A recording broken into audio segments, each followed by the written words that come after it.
Bonjour et bienvenue dans le Ketchup de l'industrie présenté par Liproid.com et Ducascopy TV. Je m'appelle Louise Macaulay. La société FX irlandaise Currency Fair fonctionne depuis 2010 et est actuellement à la recherche des investisseurs qui puissent participer à son opération de financement de 10 millions d'euros afin d'élargir sa présence au Royaume-Uni et en Australie. La société est fière du fait qu'elle puisse réduire les frais de transfert internationaux de 90%.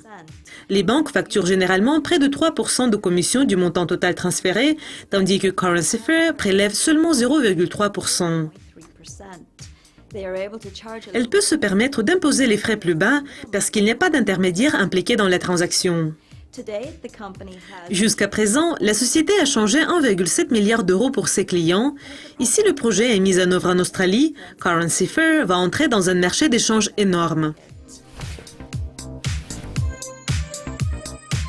LMAX Prime a lancé le premier service parmi ceux de premier ordre qui élimine la nécessité des plugins tiers pour les calculs de risque. Le service fournit aux courtiers de détail, aux hedge funds et aux gestionnaires d'actifs l'intermédiation de crédit et indique les accords de liquidité avec un accès à de multiples plateformes. Garrett Bowles, le directeur des ventes de LMAX Prime, dit « Il n'y a jamais eu plus de demandes pour la flexibilité et les avantages de coût des Prime Services de premier ordre que dans le contexte actuel.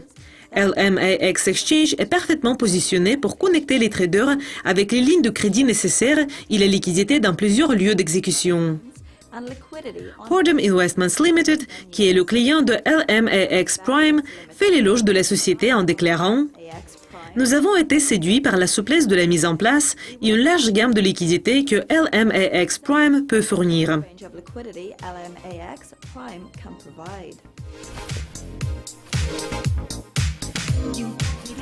Lundi, c'était le premier jour où les actions de Tech Financials ont commencé à se négocier sur la bourse de Londres. Les actions du courtier des options binaires ont commencé à se négocier à 26,74 pence sur l'Alternative Investment Market de la bourse de Londres.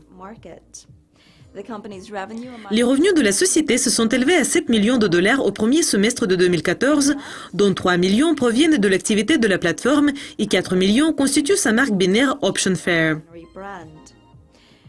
Une fois qu'on a gagné suffisamment de fonds, Tech Financials prévoit d'ouvrir un bureau en Chine et de lancer une plateforme de trading FX simplifiée. Pour apprendre plus sur l'introduction en bourse des actions de Tech Financials, visitez le site Liproid.com.